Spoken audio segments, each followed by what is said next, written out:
Okay, so very good morning to everybody joining. I think people still coming in. Good morning to our final conference of the BIOFRUITNET project, supported and funded by the European Commission, on innovative solution in organic fruit production. So today, from actually now on until 1:30. So the aim today is really to present you major parts and outcomes of our 3 years project, where we worked with 16 partners in about 12 countries. We also interacted with other organic fruit networks in whole Europe and beyond, invited them in meetings. So we had also an exchange beyond this impact. And the aim of this project was really to foster knowledge, to collect knowledge, to streamline it, to innovate it also in other areas and regions. So we have a massive output of education, training tools, and online courses in order really to get the knowledge from one part of the EU to the other part and also beyond. So this it's all free. So wherever you are, as long as you have online access, you can access this. And in this part, I'm very happy that we at least received 300 registration for the conference. And I understand that some people might just join a certain moment, but so it means there is really still and is a really great interest that we received, and that's fantastic.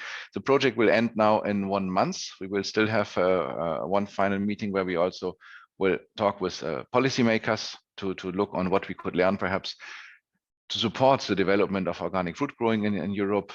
This is a lot connected into registration, to legal issues and what we can do. Today, it's more than on the very practical side. So of course, many of the registrations, you come from science, you are connected to farming or advising, training, education. We will have then a different session. So like on BioFruit Network will be the first one soon after I finished on the multi-actor approach. We look also on the relevant part for farmers advisors in 2 parts, and I also have some presentation and always some discussion with you. At least I think it's then through the chat.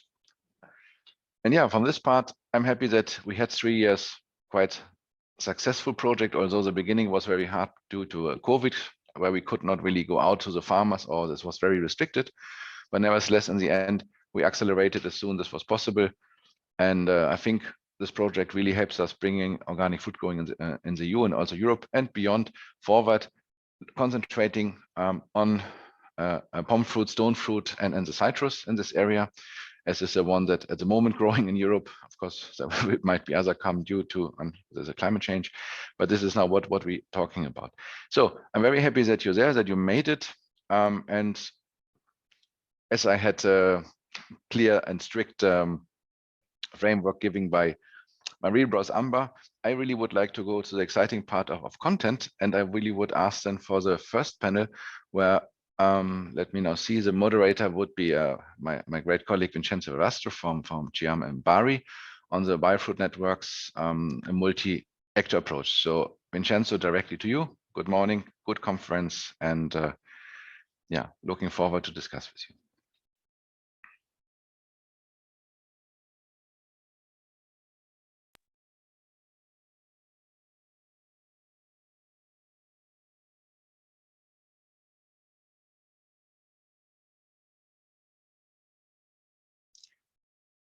Vincenzo, we can see you now, that's great. And you need to drink a water before you start moderating, but otherwise go ahead.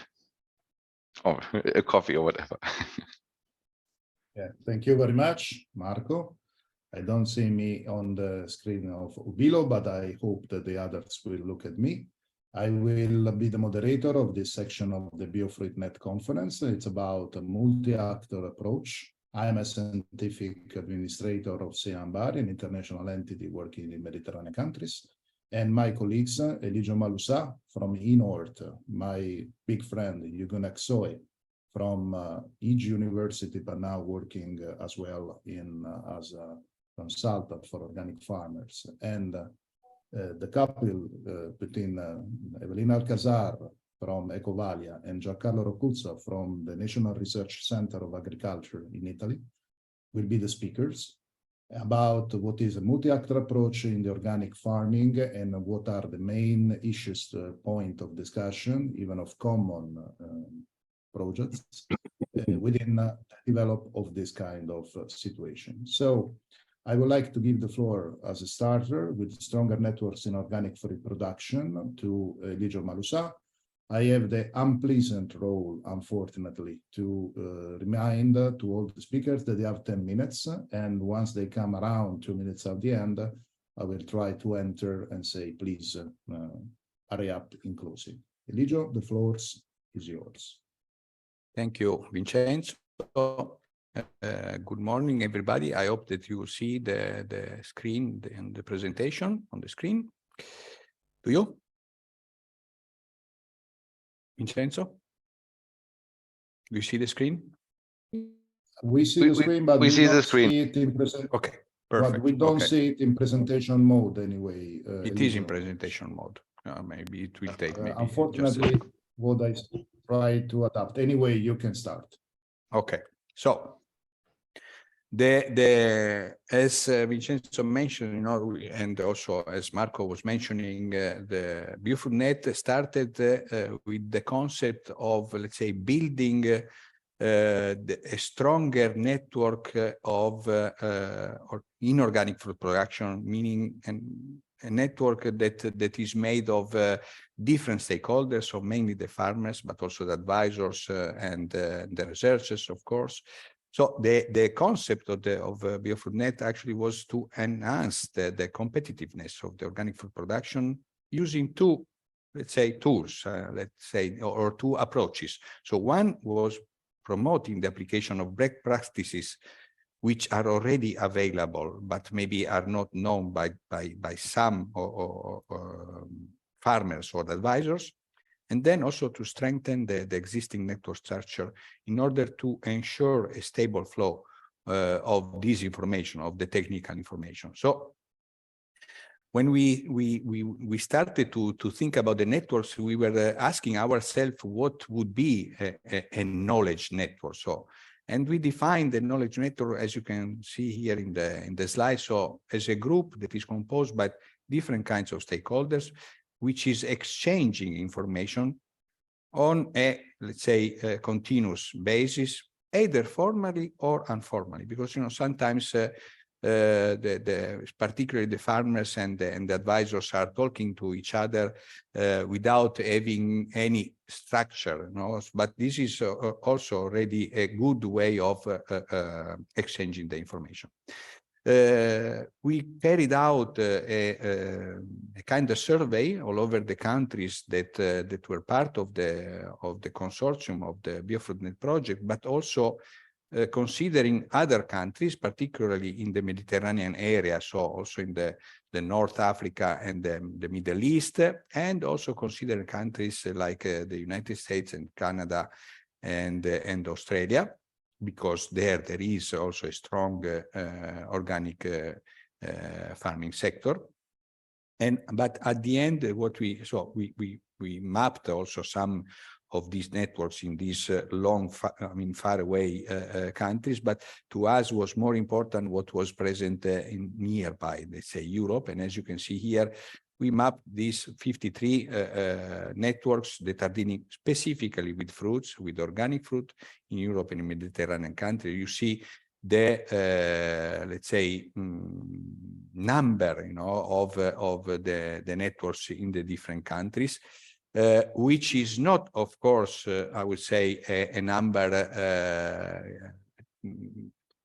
completely defining the number of networks. These were those that were the major and more keen also to collaborate with the project.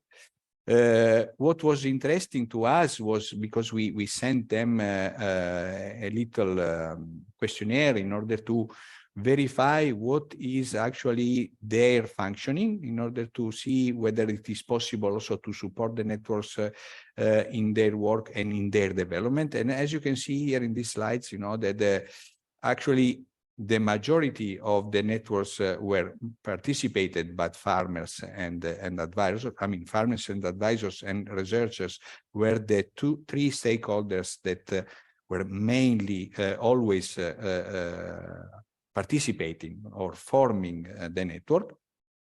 But to me, what is also interesting, it's about the management of the network. So, and you see on the right side of the slide, so on the B graph, that actually the farmers are those that are mostly involved in managing these networks, either the formal ones or the informal ones.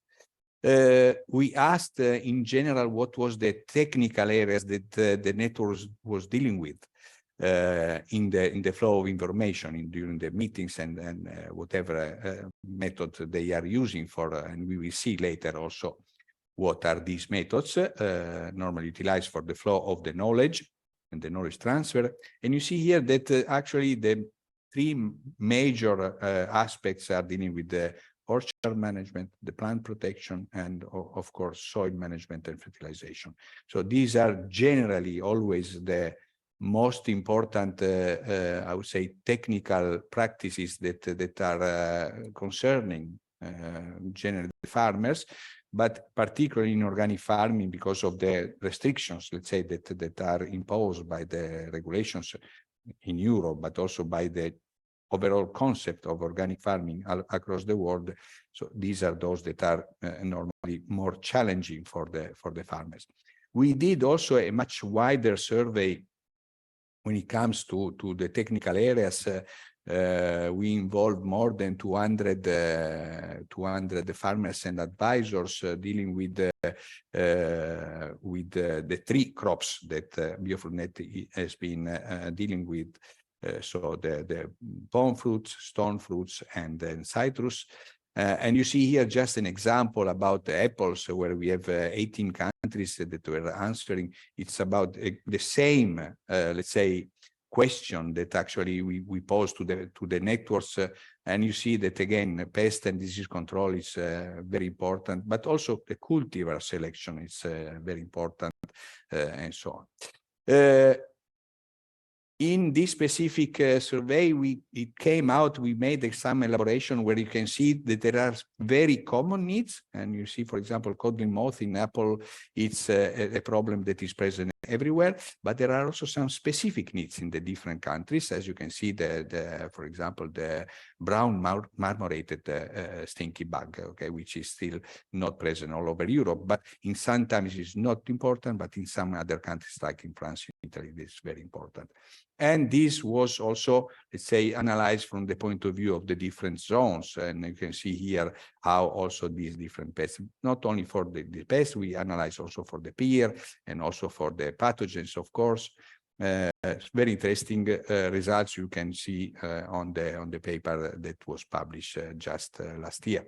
When I was talking at the beginning about the methods of knowledge exchange, you can see here from the survey that we carried out, very important are farm visits, the publication on the website, so what is available, conference and meetings, which is in general, let's say, even just for seminars, but very important again is a group meeting. So it's the direct knowledge that goes through the different stakeholders, the different participants of or member of the knowledge network. We are proposing also for the future a method of knowledge exchange that has been in place, let's say, since the last 20 years. It's the EcoFruit conference, which has been organized and it is still organized in Germany, at Hohenheim University, but not by the university. So it's actually an association of the producers that is the organizer, is FECO, and very important, let's say, point where also to meet every 2 years to exchange ideas, to talk about problems that are arising in the practice, and to see whether there are possibilities of solutions that maybe have been already found in other countries by other colleagues. So as a final conclusion, a recommendation in this sense, and what we have also done in the course of the project was actually to increase the international exchange between the networks, because there are several tools, and the one that we are using today is actually a tool for this kind of exchanges. A problem is the language barrier. The project has addressed this problem because all the materials have been translated into the, I think, 11 languages that are of the countries participating in the project, but even beyond, because we sent also to other associated, let's say, to new networks that we have also met during the project, gave the possibility to them also to translate directly the materials, to have direct access in their language. And at the end also should be, let's say, a way to boost the knowledge transfer. It's also a way to implement innovations, and we have also a possibility, for example, within the EU of the EIP programs. In each country there are this possibility. There is online access to the materials that each group, operational innovation group, has been prepared. And for this aspect, is so important that public funding could be also, it's not the only source of for working of the knowledge network, because we have seen that several knowledge networks have also their own fund resources, which they are also using in order to carry on some, let's say, maybe not research, but trial activities, just to show to their partners that what it is possible to be done. But public funding normally can support also, particularly also through the advisor, to the support to the advisory educational activities, and also to some long term, which are difficult for the single networks to carry on some activity that then will be helpful also in spreading the knowledge through the whole networks, and then will be all. And from my side, it's all. Thank you very much for the attention. Thank you very much, Eligio, and thanks for the clear presentation. You also respect the time of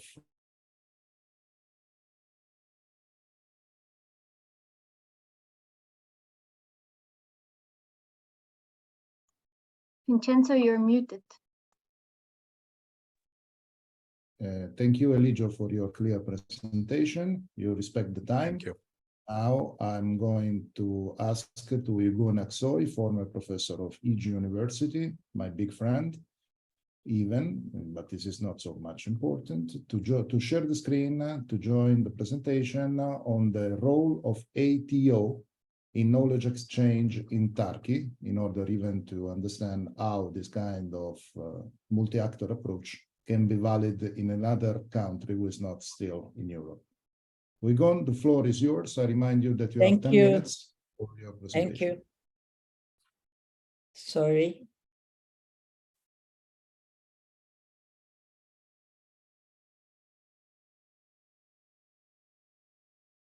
I hope you can see it as full screen. Is it so? Not exactly. No. So I'll stop again and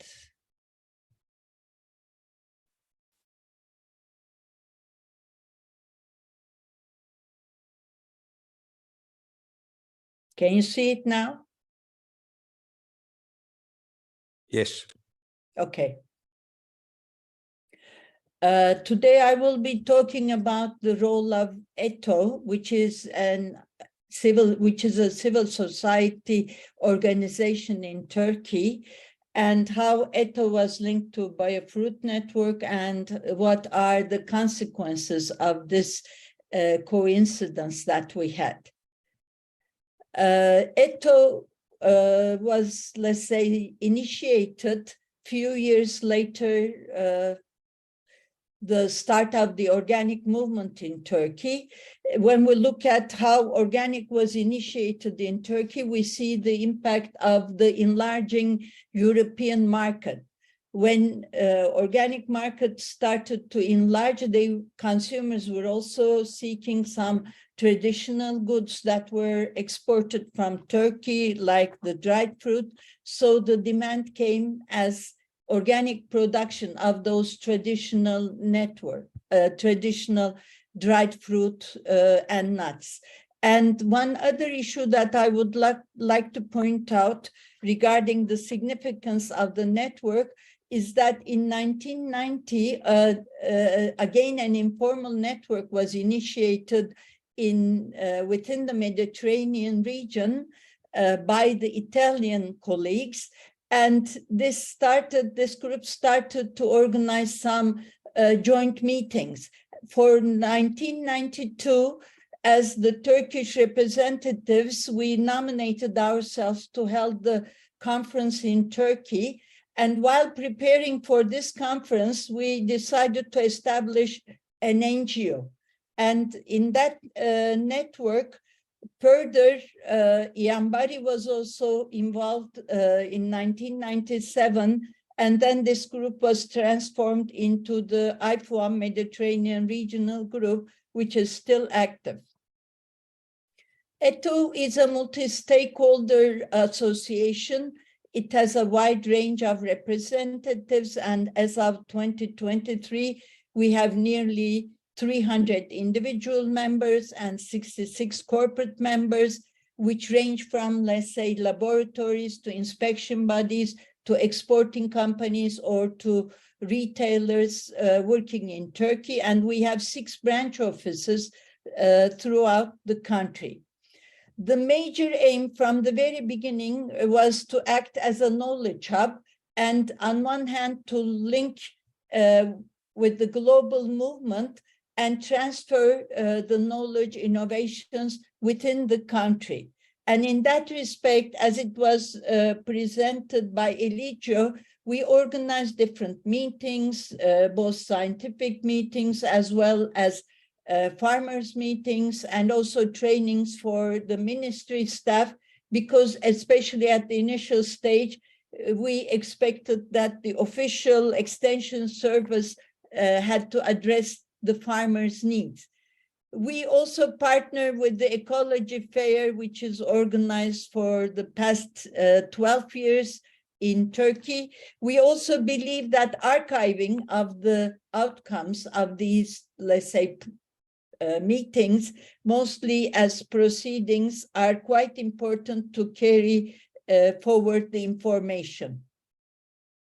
And to go a step further, in 2021, ETO, after, let's say, linking with other NGOs that are working in relevant fields, maybe not only specifically on organic, but on nutrition and organic or ecological way of living, or farmers' unions, which are working on organic, we thought that establishing a national network could also help us to disseminate the knowledge, because they had the local knowledge.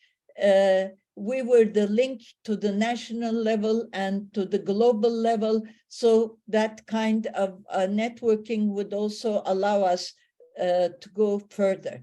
And the other opportunity that we got through this national network was to work with some other, let's say, NGOs that are working in, let's say, tangential areas like ecological living. So that gave us an opportunity to cooperate in some projects or carry out some activities. The other thing that came out was the need for more technical information. And in that respect, we prepared an organic academy, which is an online course, jointly with another NGO, Ecovalia, which had more, let's say, technical expertise in organic animal farming, and Antalya Provincial Directorate of Agriculture and Forestry, which had the expertise on online training programs. And for this training, we had 2,400 registered participants. It composed of 7 modules, and let's say 51% of the viewers were female and 49 were male, and 197 participants attended to all modules, which continued from May 9th to November 1. And after each session, there was a test, and they were successful in these tests, and they received a success certificate. And one other issue that we think important are they were mostly young, because young generation or the coming generation is something that we look forward. And currently, this group with let's say a long list of mailing emails help us to collect data. For example, the first one we did was on consumer preferences, on how organic is accepted through different, let's say, stakeholder groups. And we also think that this will have an after effect because the YouTube downloads are continuing. ETO participated to the work of BioFruit Network project by carrying out the survey in Turkey. We were not a partner, but after following the activities and the deliverables that were posted on the website, we were discussing on the gaps or the needs, how to further organic in Turkey. And we thought that one of the issues that we need to focus was to increase functional biodiversity, which is also a tool to overcome some climate change issues, and also to achieve some other, let's say, aspects that we aim to go further. The BioFruit Network also helped us to deliver some tools for the practitioners, because we started translating into Turkish some of the videos and the practice abstracts. It was also, let's say, during the same period when we were carrying out another project funded by Horizon 2020, Pathways to Phase Out Contentious Inputs from Organic Agriculture. And I have just put the policy briefing and phase out reflections. And as you can see, for example, for fruit production, reduction of inputs, mainly pesticides, and also increasing biodiversity like carbon farming or increasing agroforestry are some of the future, let's say, goals that we were aiming to achieve. What others, we asked BioFruit Network experts to evaluate, or they approached us to evaluate our network, and we sent our documents. We made a SWOT analysis, and they made us proposals how to move further towards more success. And we all even started a project proposal. We don't know the consequences yet, but this was through this network. As a conclusion, I would like to mention that organic agriculture, as we all know, is knowledge intensive. But we have to link the traditional knowledge with scientific findings and evaluation. We can, let's say, implement some of the outcomes after evaluating the local site-specific conditions. And when we compare the findings or the practices in conventional and in organic, we can say that site-specific conditions, as we were, let's say, discussing, as Eligio mentioned, varieties could be very determining in terms of some resistances. So this network that we established aimed to act like a screening of the findings of the Turkish and the European, with a special focus on BIOFRUIT network findings, and seek methods to transfer them back to Turkey. So networking is the main channel, to access knowledge and to disseminate to relevant stakes.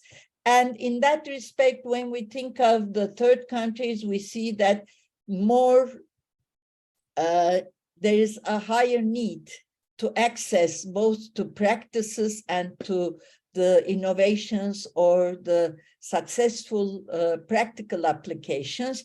And in that respect, we believe that close cooperation and also effective tools that are used in dissemination are vital to go further in organic agriculture, namely organic fruit production, which is a perennial and needs to have more care, because the practice that you apply will determine its survival for maybe decades or even centuries. Thank you very much, Vincenzo. Now it's your turn. Thank you, Uygun.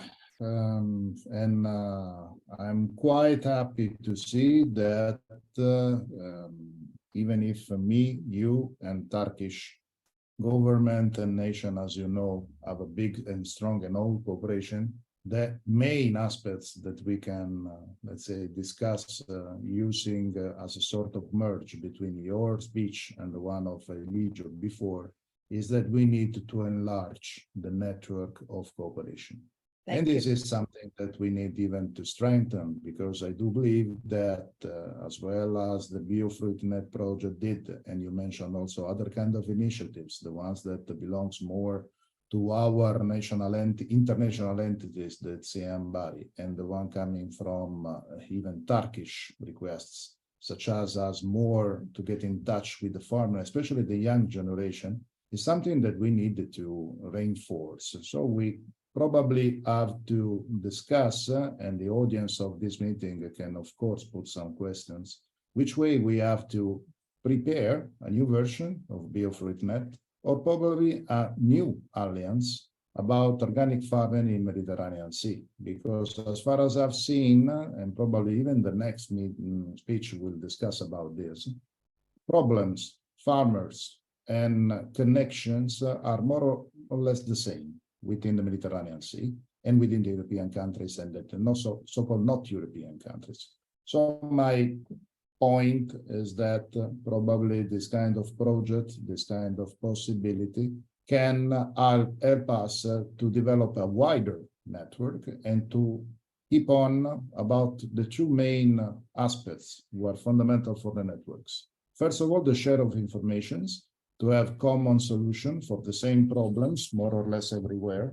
And the other one is to stick on the training aspects, that I do believe is fundamental in order to create an homogeneous network of farmers, especially the young one, and with a special reference for the farmers who are more female, in order to enlarge and to reinforce the cooperation between countries.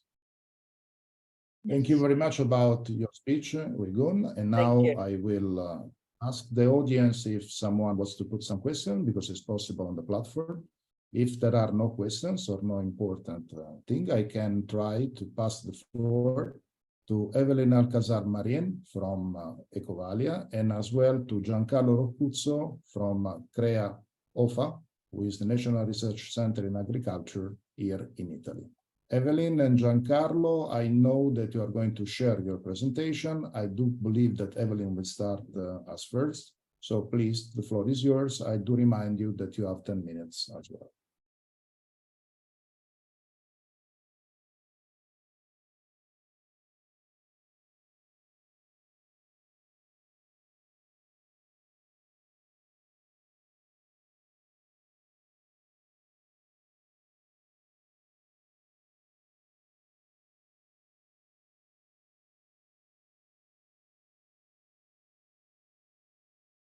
We don't hear you, Évelyne.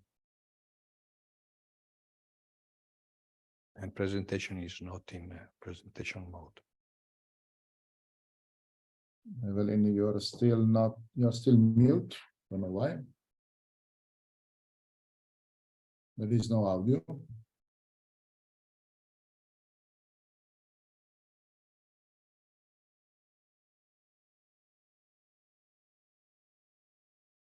Technical problems are usually things that happen using a platform, so I think that Évelyne will manage it.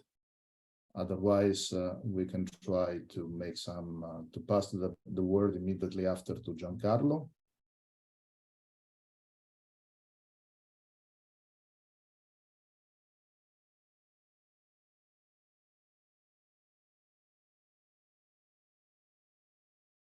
Évelyne, give us a sign, please. I know, unfortunately, I'll see you like the fish in the aquarium as usual, because you are not, we'll see you, but we see the presentation. And unfortunately, it's not possible for us to hear you. I don't know what happened to the microphone issues. Giancarlo, would you like to make a trial about your voice before Évelyne solves the problem? Yes. Can you speak, please? Yes. Hi, Vincenzo. Hi, Can you hear me? Giancarlo. I think we have to skip to your part of the presentation before until Évelyne solves the problem of with the microphone. Can you hear me now? Yeah, Évelyne, now everything seems to be solved, so the floor is yours. Thank you. Thank you very much. Sorry for the connection problems. I don't know what happened, because just in a moment, a few minutes ago, was working very well. Okay, thank you very much, Vincenzo. Good morning, everybody. I would like to share with you what was our successful history in the way to connect networks that we experience with this project, BIOFRUITNET, from the point of view of Ecovalia. I'm Évelyne Alcázar. I'm the international manager at Ecovalia. Ecovalia, I would like to introduce you my organization. We born in 1991. At the same moment that the regulation in organic, and today is a private, non-profit and independent organization that represents the full organic chain in Spain. We are supported for a social mass of 17,000 associates that are composed not only for farmers, processors, input producers, retailers, restaurants, and different stakeholders as advisors, researchers, different stakeholders that are part of the organic chain. And we count with more than 30 years of experience, focused mainly in organic and surrounding topics, and we are spreading whole Spain. We have members from different places in Spain. Which are our main activities? We have 3 lines of activities. One of them is the lobby activities that we do it at regional, national, and European level across to IFOM Organics Europe. We are very much involved with them. We try to develop in the professionalization of the sector in Spain, and for that we try to bring the innovation from the different projects that we perform at international and national. You can see some example of those projects that we have been involved in, and we are involved in these years. And we do some studies in collaboration with researchers and universities here in Spain, and taking into account information from other countries too. And we provide a wide range of training across to our campus Ecovalia, which is an interactive an online platform that we use to spread all our knowledge, not only courses and seminars, but specific information about organic farming that we found or we create along to the projects and with the connection with others. And we have another line of working that have less connected with this project in concrete, but we do promotion and awareness about organic products from the point of view of the consumers' awareness and campaigns that we do for the public in general, and promotion services, communication that we did in order to have more impact from our associates in order to the sales of the products or the better communication about how to do that. And we have a very, very good connection with press. We have a very impactful social media and web that we use to exchange this information with our members and with the society in general. As it has been already said by Eligio, there are objectives about the networks in BIOFRUITNET that I would like to highlight that there have an impact at national level and international level. From national level, we have been acknowledged which are the other networks that already exist in Spain. I'm talking about from our experience from Ecovalia. And we see, because it was part of the process that we did, compiling information about the capability and the working methods, and this would provide improvement to strengthen them. Because we appointed the weakest point that they need to reinforce.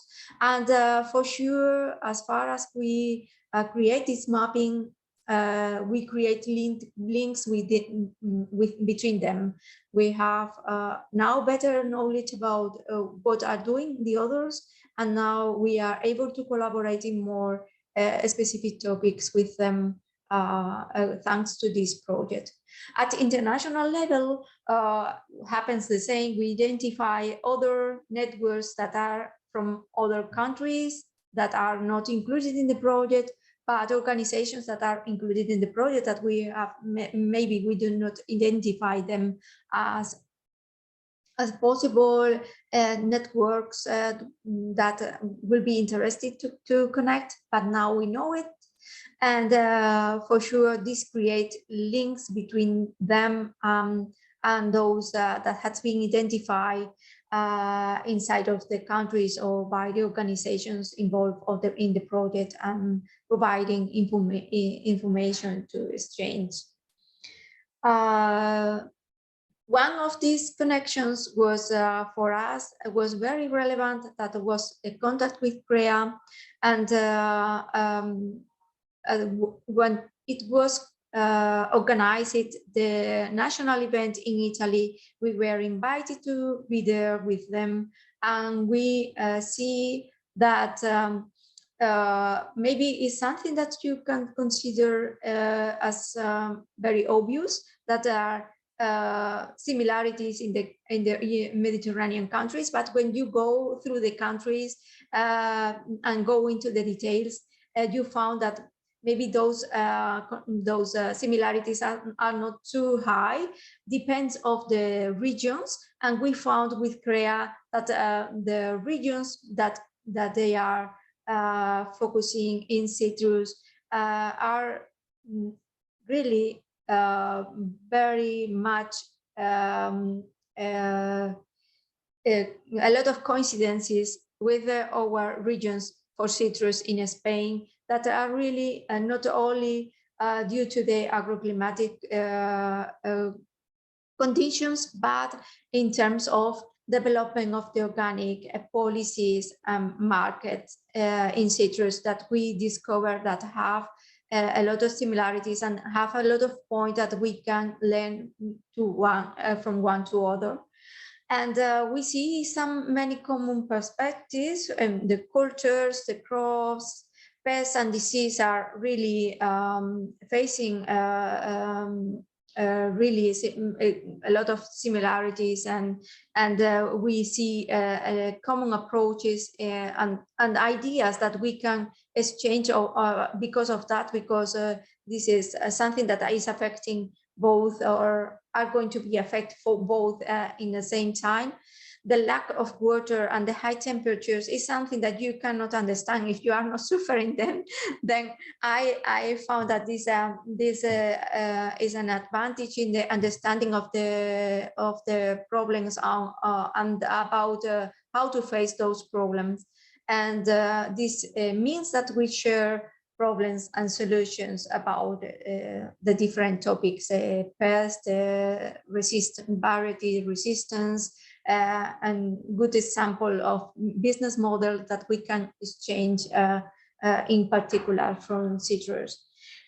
Due to this better knowledge about how CREA works and which are the topics that they are dealing, we found that we can have future collaborations, for example, partnerships in international projects, or maybe other activities that we already do at an association in Spain, like trainings or technical reports or seminars, these kind of activities that we used to organize. For sure, we are now having them in our mind when we touch the citrus topic. And for sure, the exchange of information and the knowledge sharing is another good opportunity when we have information from our researchers here. Maybe would be interesting to exchange with CREA and create a good communication. Other collaboration maybe could arise, and not only about citrus, because there are all common crops that they are touching, like olives, almonds, cereals, or other vegetables. And I think this project creates a good starting point to collaborate and to strengthen both networks, CREA networks and Ecovalia networks. And happy to be here and be able to hear what Giancarlo Rocuzzo is going to say about CREA perspective about this connection. Thank you very much for your attention. I hope in time, Vincenzo. Thank you very much, Évelyne. So please, the floor now belongs to Giancarlo, and hoping everything will works. I don't see it still. You have to stop sharing, please, Évelyne. Giancarlo, if you want to share your presentation. Yes. There is a little bit delay Can you between see? our system and the one. Not yet, but it's coming. We know, we trust in the sharing of presentation, we trust in Zoom and all the other platforms. So we hope that it will come soon. Now I'll see myself, and I think you can try to start. Okay. Okay. Thank you. Good morning to everybody. Just a few words about what CREA is. It's the Council for Agricultural Research and Economics. We are all around Italian territory. We are supervised by Italian Ministry of Agriculture, and that's the location of my research center that deals with olive, citrus, fruit crops, and including strawberry. So we used to talk with farmers, and in this specific field, we run several Italian projects involving all the food chain in organic farming. We are currently running a project in central and southern Italy, in Sicily, with several actors, not only farmers, but also public bodies, producer association, technicians, and so on. What we already organized in a joint organization with CIHEAM, Bari, and Ecovalia in the framework of BIOFRUITNET project was a 2 days meeting, a workshop with this participative approach with other actors of the food chain, of the organic citrus chain. Excuse me, we had some working groups to detail what are the priorities according to the entire community, citrus organic community in Italy. And these are the priorities that the working groups detailed.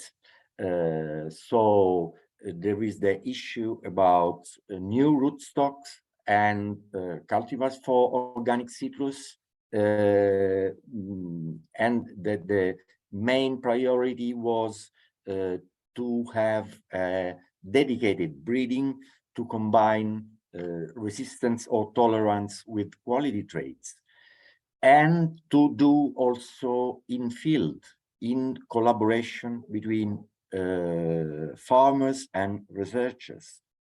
There is an issue about the certification, because there is a lot of, let's say, material, propagation material that it's not, that's not the main quality standards. Plant protection, of course, that was the Vincenzo's working group with the priorities on agroecological management, biocontrol, and as citrus farmers and know, the new phytosanitary issues in the European Union, and mainly HLB and citrus canker. Then there was a working group on post-harvest and market with the issue of early disease detection, and also to have more information and training in post-harvest management, and then all the priority on marketing and legislation. About management, let's say, and the main, the working group name was Organic Citrus and Climate Change, to collect, the main priority is to collect and share best practices in organic citrus.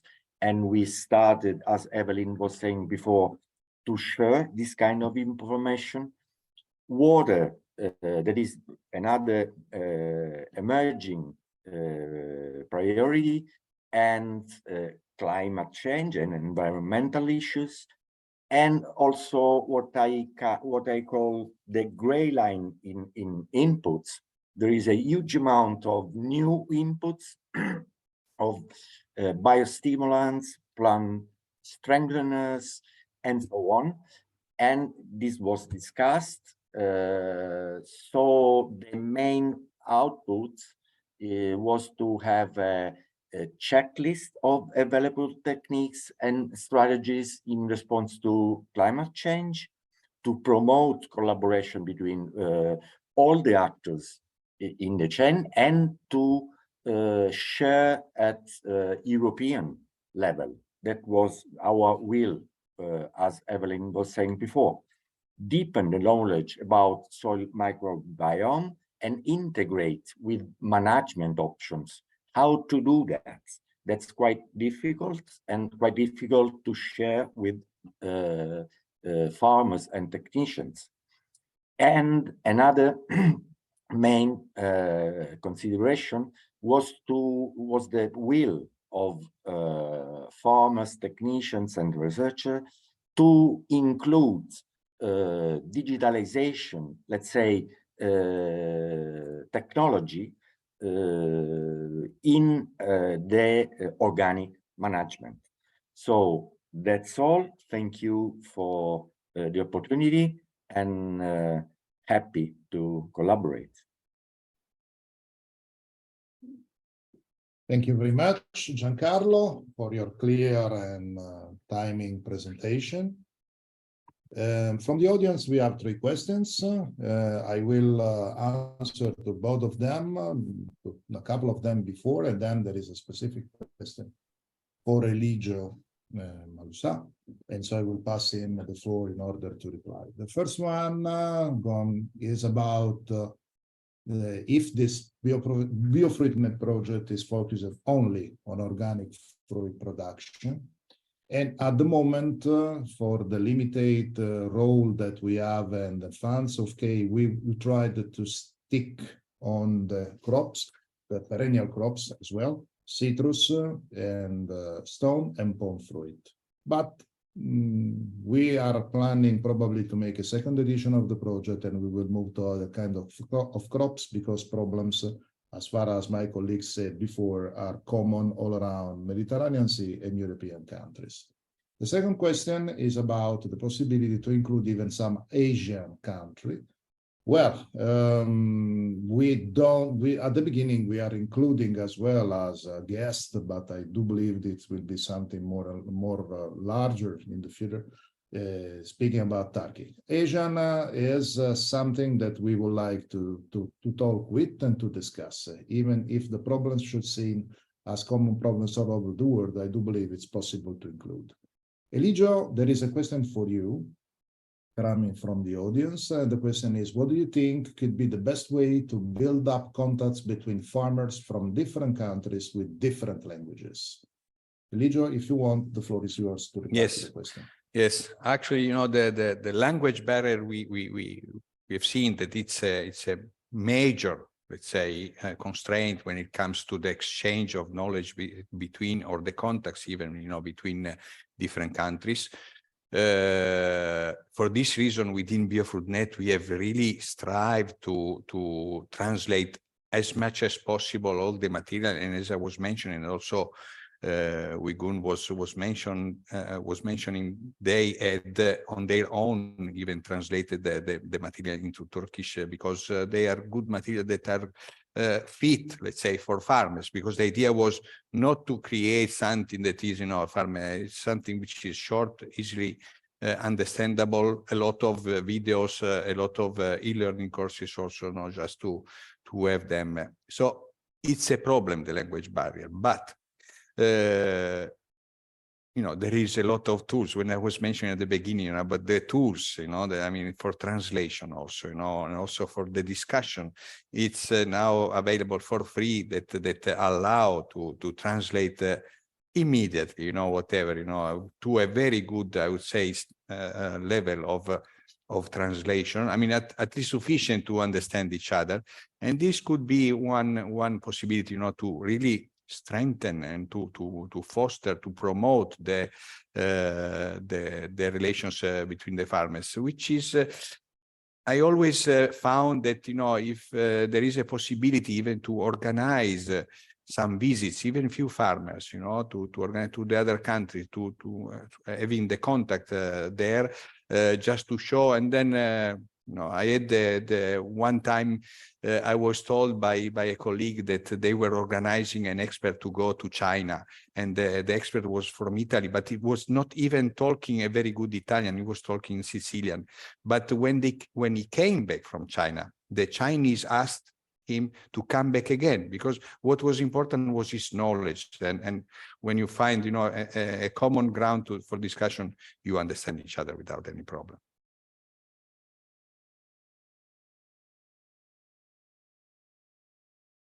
Thanks a lot, Eligio. And probably another person that can have another opinion or the same opinion that you gave us, it's Uygun.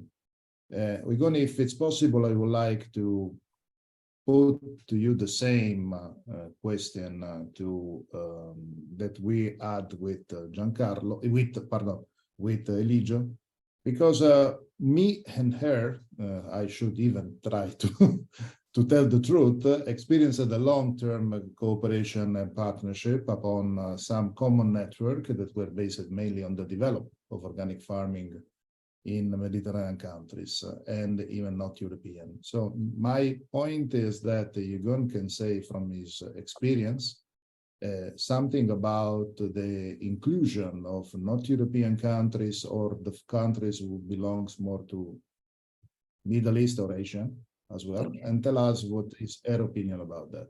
The floor is yours, Uygun. Thank you. I mean, firstly, I will give some feedback about translating some of the documents into Turkish. Language is a barrier, but it's not the only step that we need to pass through.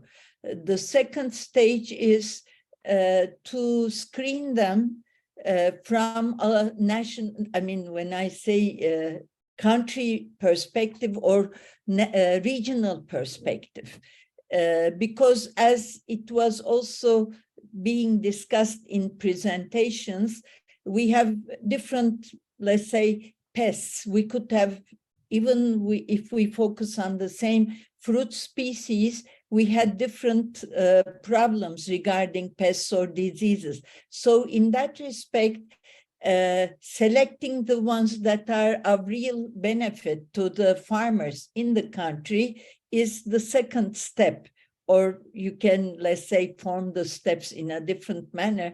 The first selection of what is of high value, and then the translation comes.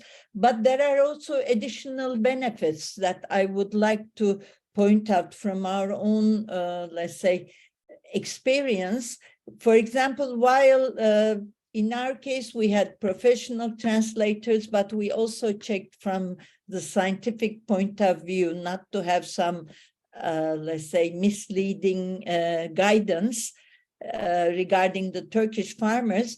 And in that respect, for example, we saw that there are some networks, for example, of people renting mason bees, which is not even discussed or known in Turkey. So on one hand, it gives some feedback regarding the practice per se, but it also gives an overview regarding the background of what is going in the hosting country or in Europe. So in that respect, I believe collaboration, and I said, whether being a partner or, as in the case of ETO, benefiting from the deliverables or the, let's say, practice abstracts or videos will be of high value to the other beneficiary groups, I believe, outside Europe, including the Asian ones. But as I said, there are different steps that need to be implemented in order to increase the local value. And in that respect, I also support the Évelyne's idea that a follow-up of this project with an enlarged, let's say, including other networks, for example, for the Mediterranean, olive is a must. So in that respect, I mean, increasing the scope of the project regarding species or maybe some additional activities or additional tools could also help third countries to benefit. If there are any other questions, I'm ready to answer, but we really also understood that, for example, I tried to mention it in my speech, the functional biodiversity is something that lacks in the Turkish organic fruit production because it's more for the export, and we have millions of trees or orchards composing of millions of trees where we don't have a cover crop, or we don't have a good, let's say, spontaneous vegetation management. So in that respect, it is also a threat for climate change, for example. So bringing some new ideas that are applicable will help us in multi ways. Thank you. Thank you very much, Uygun. I do believe you centered it as usual on the critical points, because we should start from the lack or to something that we are trying to solve, or we solve it in some countries, in another country, as and vice versa. Could be the different problem, simply, let's say, face it in a different way. And for instance, we are going to publish very soon a video on the BIOFRUITNET website about the reading of beneficial insects. I've seen that the parallelism between Spain and Sicily about that is something that more or less is the same problem, but with a different approach. The approach between Sicily is that there is a regional unity that grows pests and insects. While in Spain, this kind of useful or beneficial insects mostly are read directly from the farmers. I will try to make a question. I don't know if there will be an answer to Évelyne and Giancarlo as well, in order to see if this kind of parallel activities can be joined, in order even to try to join the efforts and come to a common solution. Évelyne and Giancarlo, the floor is yours, please. We are just a little bit late, so try to answer quick. Thanks. Yes, you just said that there are different approaches for the same problem. Sometimes different problems can have the same approach. That it is just what I found that would be interesting maybe for Uygun from Neto, the experience that maybe there are not the same problems with the pests and diseases, but you can have approaches that could be useful for you from the experience of others approaching this kind of problems or different pests of diseases. I found it very relevant to keep connected with CREA, and for sure we are going to do an effort to keep connected and exchange information, because we see that could be profitable for both organizations to have this link alive. Thank you. To keep it short, thank you. Yes, so I agree with Évelyne, and definitely we are planning to have joint meetings very soon, just to begin to share, because everybody has got to learn something from the other. So that's very good. Thank you, and of course I will be. I want to be invited to this meeting, because I want to be part of the system. You are the organizer. So I will be the organizer. Now we are running late. Sorry for because there were some technical problems. I'm happy to close this session and to pass the word to another old friend of mine, who is Jutta Kinsler, that will moderate the second session of the BioFruit Network. Thank you for your great attention. Thank you, Eligio. Thank you, Vincenzo, for passing the word. You can hear me? Can anybody hear me? Yes, we can. Yes. Okay, thank you. Well, I have the honor to moderate the second session. The first session was about networks. The second session will be about solutions for farmers and advisors. In the first point, Radek Vavra and Naouel Admane will present the tools for innovation that we have. And in the second session, we will have several people that will present also research solutions, but also solutions that were collected from practice, with the experience from practice. Now I ask Radek Vavra and Naouel Admane to start to present with their presentation.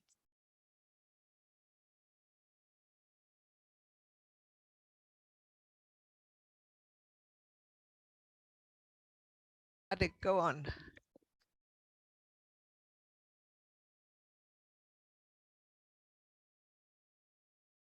Radek, we cannot hear you.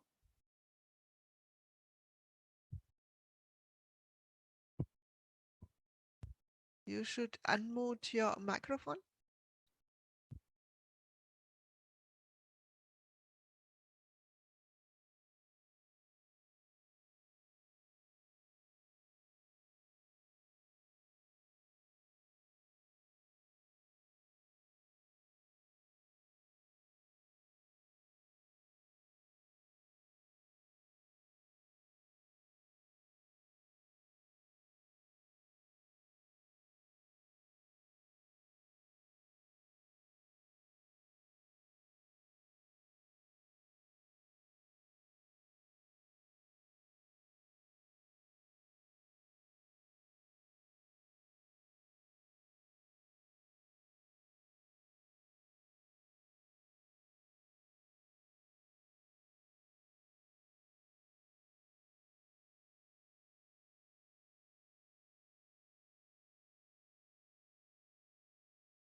Okay, Radek, we cannot hear you.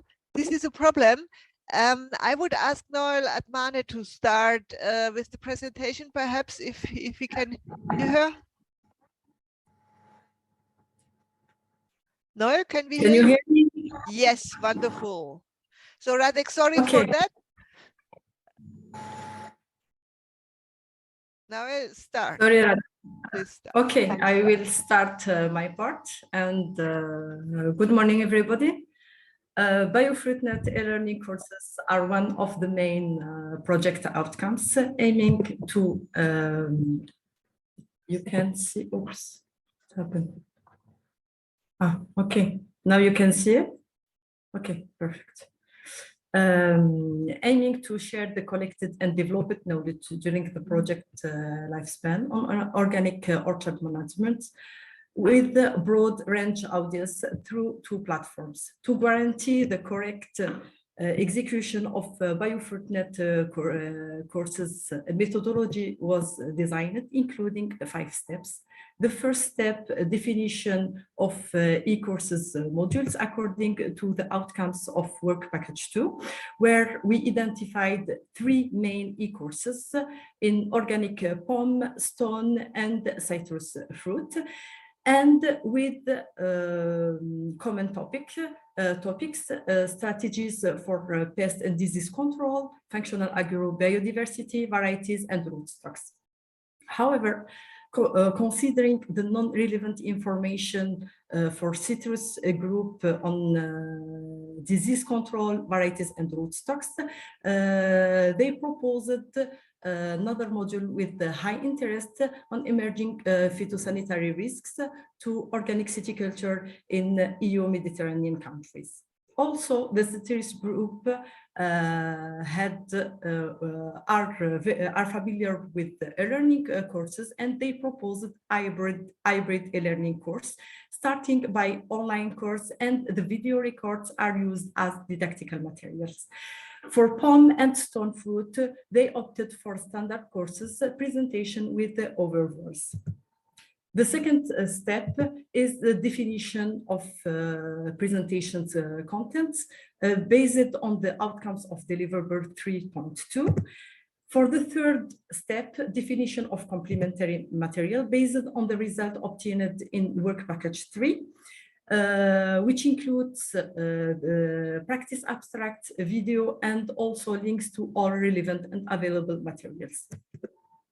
And the final structure of the organic e-course, each e-course is composed of different modules, and each module includes video lecture or presentation with overvoice, the PPT presentation file, complementary material with the related practice abstract, videos, articles, and also quiz called Check Your Understanding, composed of 10 questions. And also each e-course is concluded with a final quiz. The final quiz is composed of 20 questions randomly generated from Check Your Understanding, and a score of 80% is required for participants to receive a certificate of e-course accomplishment. The fourth step consisted in the elaboration of presentation templates at the distribution of responsibilities, and the final step, the dissemination. The target of e-learning courses is to reach a number of 150 participants and also to share it with 15 educational centers.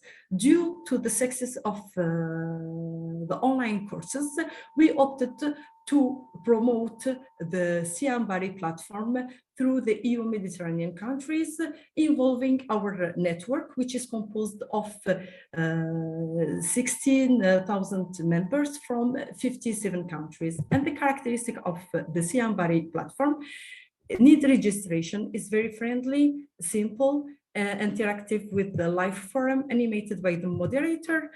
We can track the results of the single participant and also to provide learners with a certificate of participation for each e-course accomplished.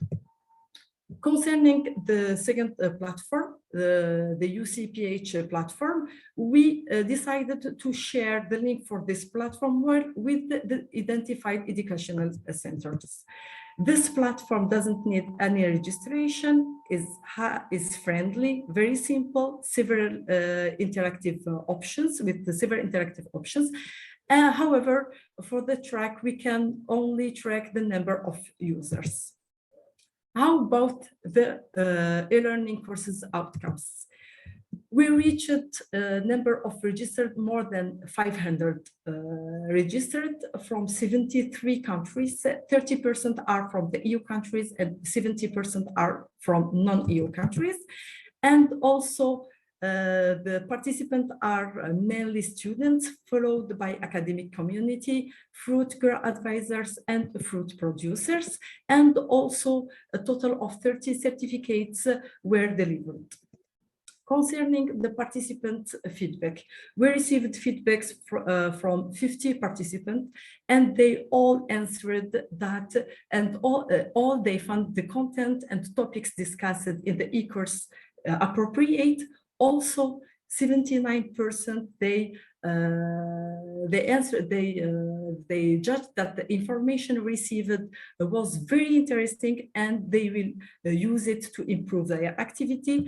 And also 68% rated the overall success of the organic e-course as very successful. To conclude, the data collected from the BIOFRUITNET e-learning courses have shown great success.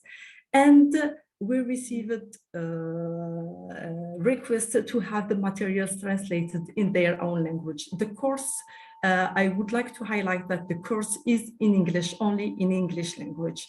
But unfortunately, the translation is not included in our task budget. And so we strongly recommend the translation of the didactical material first in all EU languages and also in other languages in order to overcome the language barriers. I thank you very much for your attention, and I leave the floor to Radek. Radek, can you hear me?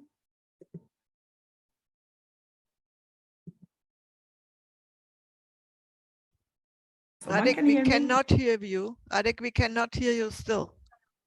Try to speak.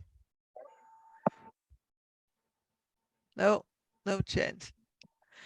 And now, do you know what he is presenting? Could you help the presentation? To be honest, no, I was not prepared for that, but okay. Give me just 1 second. I will try to share it again.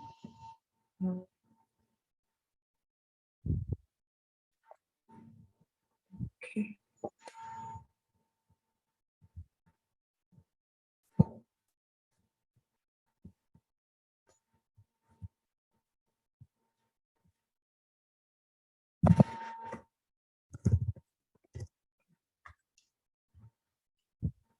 Okay. The main presentation of Radek. Radek, I'm sorry, but I was not prepared to present your part. The project background is a perennial crop. Organic fruit cultivation is one of the most difficult farming activities. since there are a set of specific problems which cannot be solved using conventional approaches due to the pest and disease loss, the difficult management of tree nutrition, and lack of information on the suitability of varieties for organic fruit production, and lack of accessible information, especially for new organic farmers, and a very fragmented knowledge base across the EU. The objectives is to collect, compile, translate, and disseminate the knowledge across the Europe, and create and widen European networks.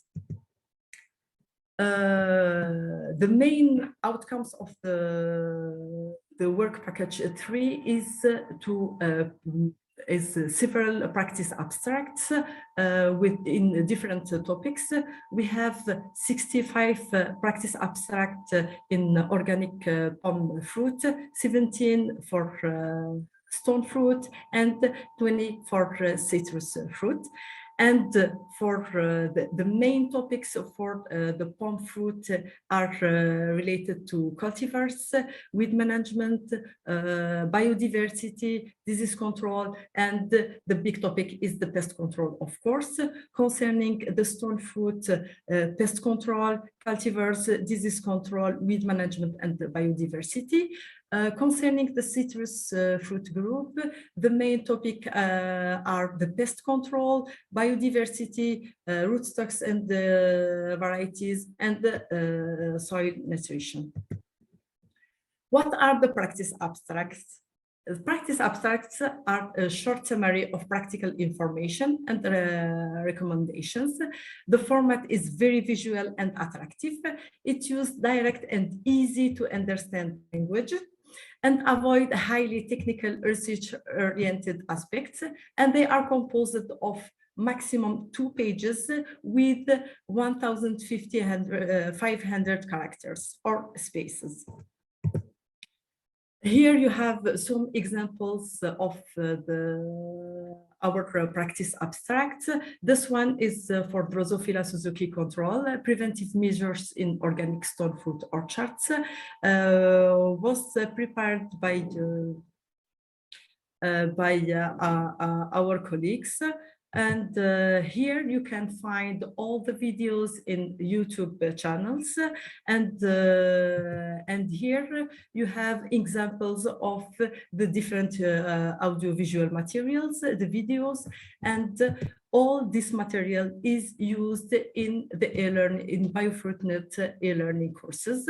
And we have also a total of 5 podcasts of 10 to 30-minute episodes with panel discussions between scientists and stakeholders, interview with experts, technical notes, and all the developed materials is available on the project homepage.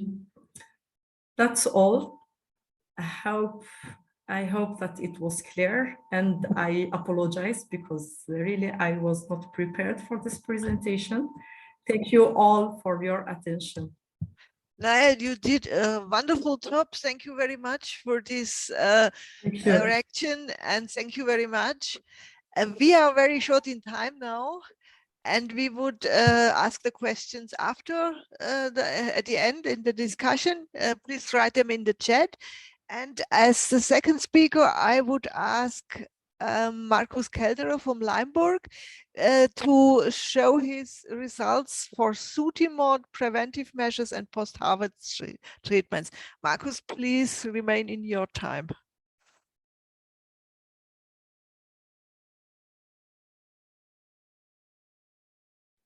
Markus, can you unmute?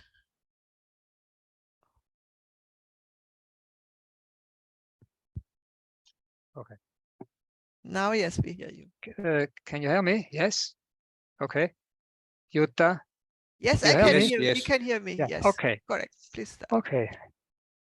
Sooty mold mainly affect late ripening varieties, dense orchards that are Markus, only. sorry, Yes. we can hear you, but your PowerPoint is not shared. Oh. You should share your screen. Yeah. Just a moment.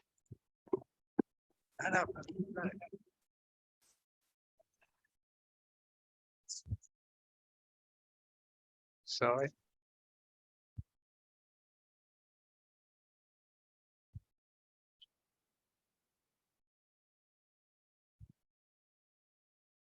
Okay. Yes, that's yes. And if you go now in presentation mode, would be even more wonderful.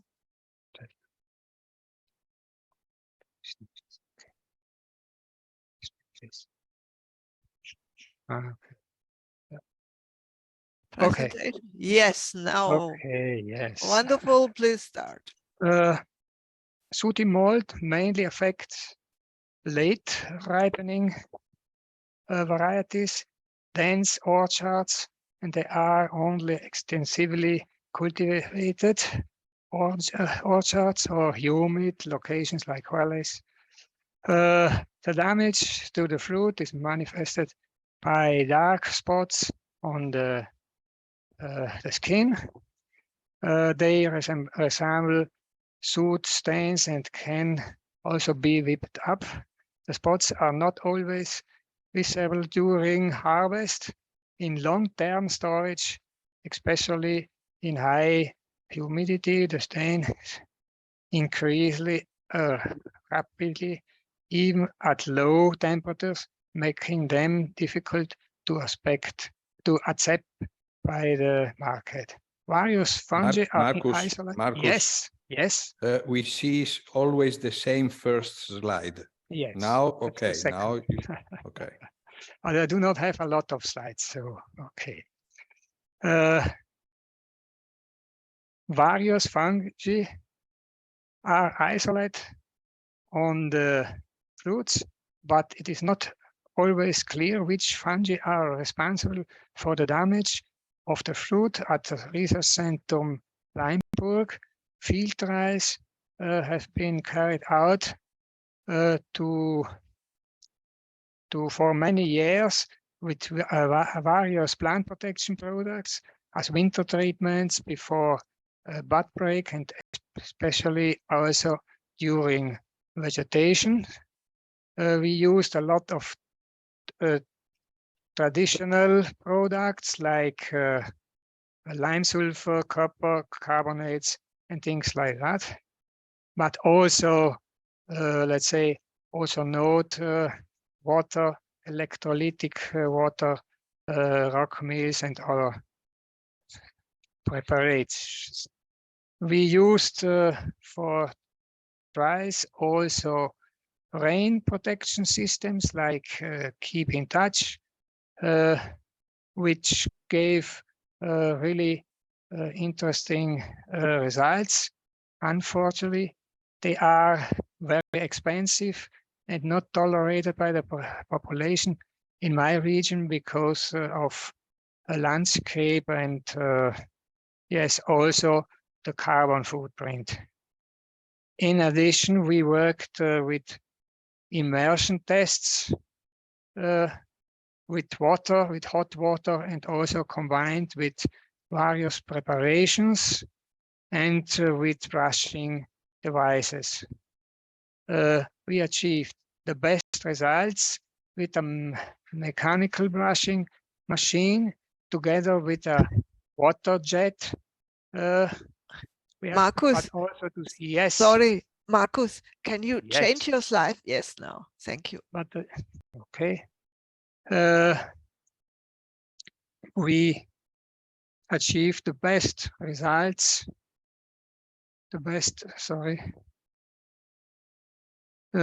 With this mechanical brushing machine, together with water jet.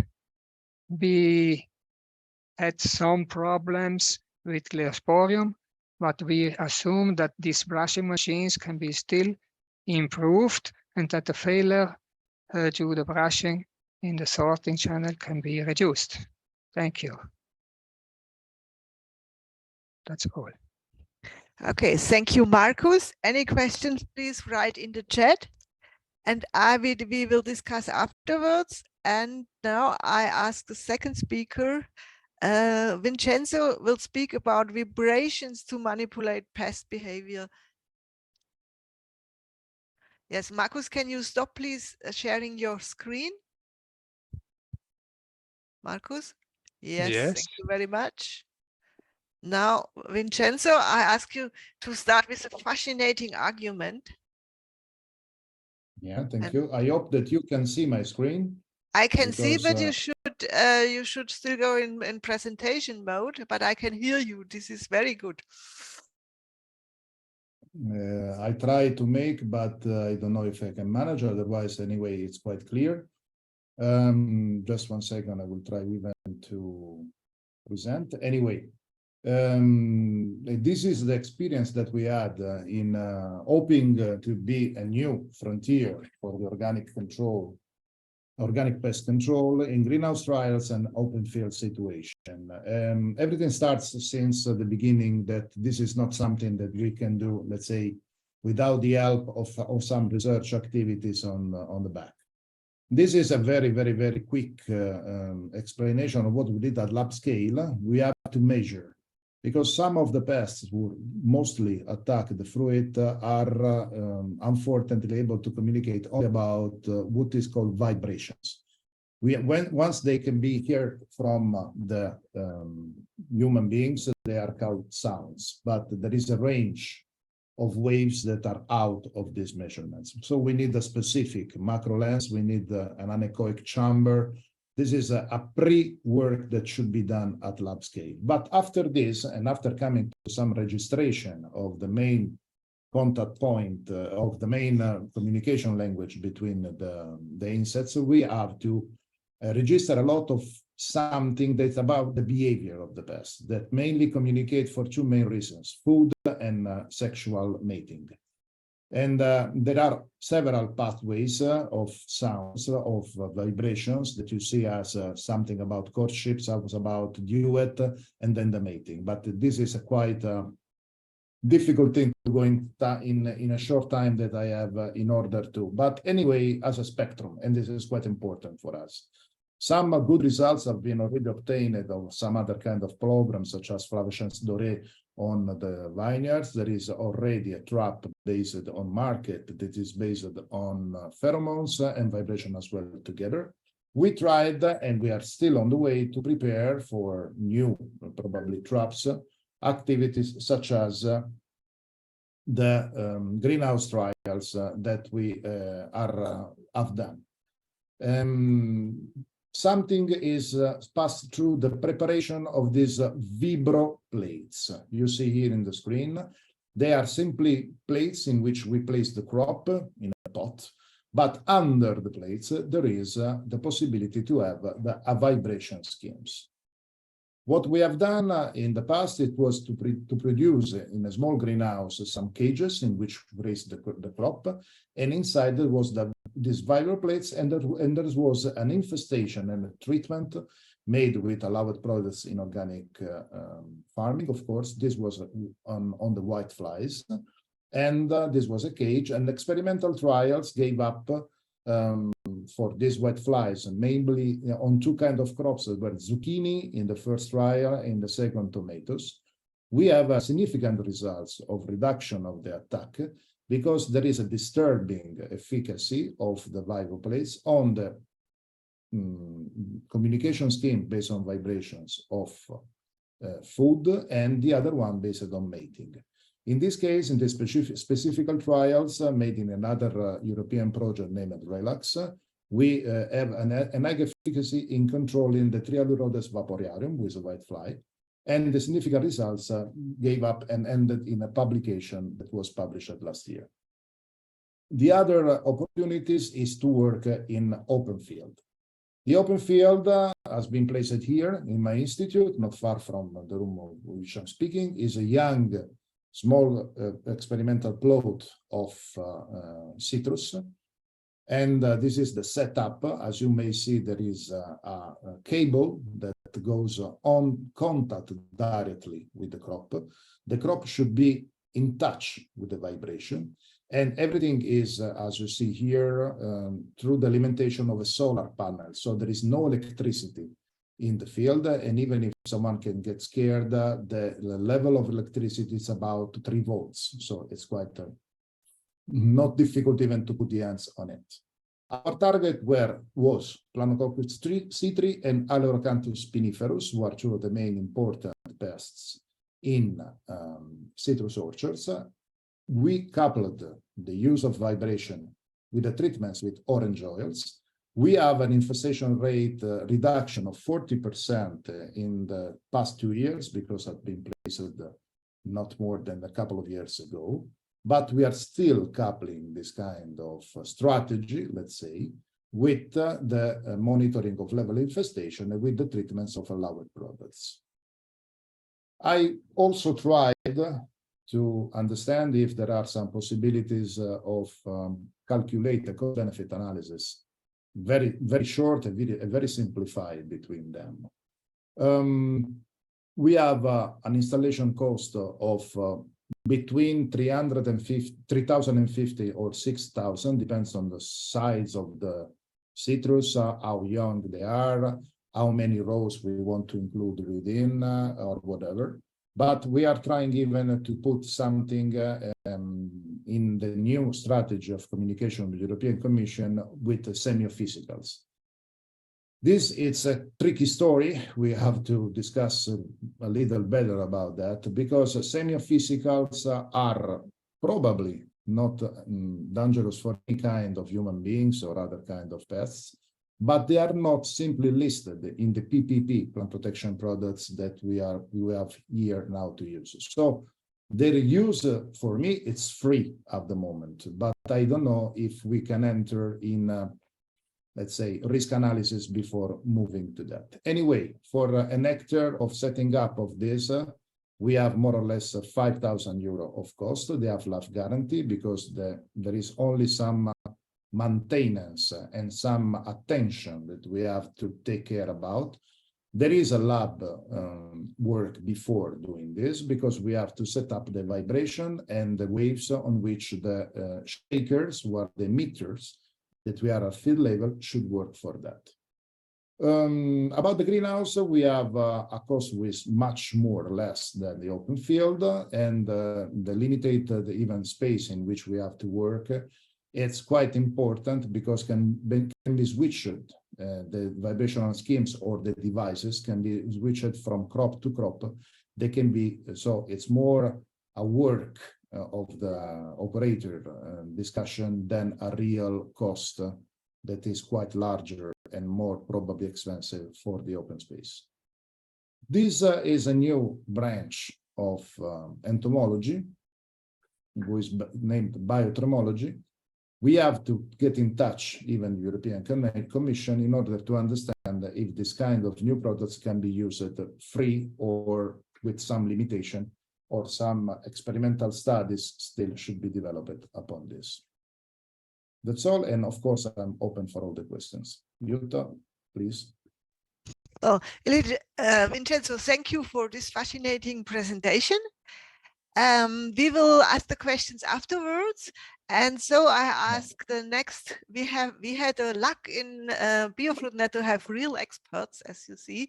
We had Vincenzo for citrus and for the vibrations, and we had Eligio for the soil management. So I ask Eligio to start with his presentation about this topic. Thank you, Jutta. I hope you see the presentation. We don't. Yes, now great. In the good way. So thank you for saying I'm an expert in soil orchard management. So it's the presentation actually, it's about the overall concept that we should have also in organic farming, you know, in particularly in organic fruit farming, to let's say change from the concept of having a standard organic fruit system where we have a high external input for different purposes, to a system where we can minimize the external inputs and to transform actually the orchard into a multidimensional cultivated ecosystem. This would give us the possibility to produce some ecosystem services which somehow can help also can support, let's say, the grower in the management of the orchard. It can also have within these ecosystem services the provision of nutrients as sources for the trees, but there could be also other services which are actually related to an additional income for the farmer. This would come if we use, for example, secondary crops and to monetize then the system.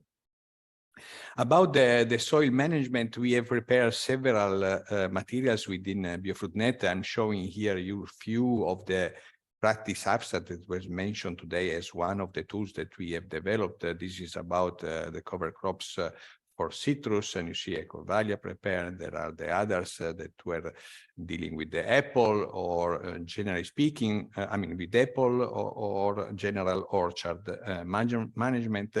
I think very important, it's also about the use of mycorrhizal fungi, because these are, let's say, not a new, because, you know, it's almost under 50 years that mycorrhiza are known, but then maybe more than about 70, 80 years that are also on the market, but their use is not yet, let's say, very well known, even though last year with the new EU regulation from the fertilizing products, these kind of products have been also added as a possible, let's say, tool for the farmers to find in the market and at the European level.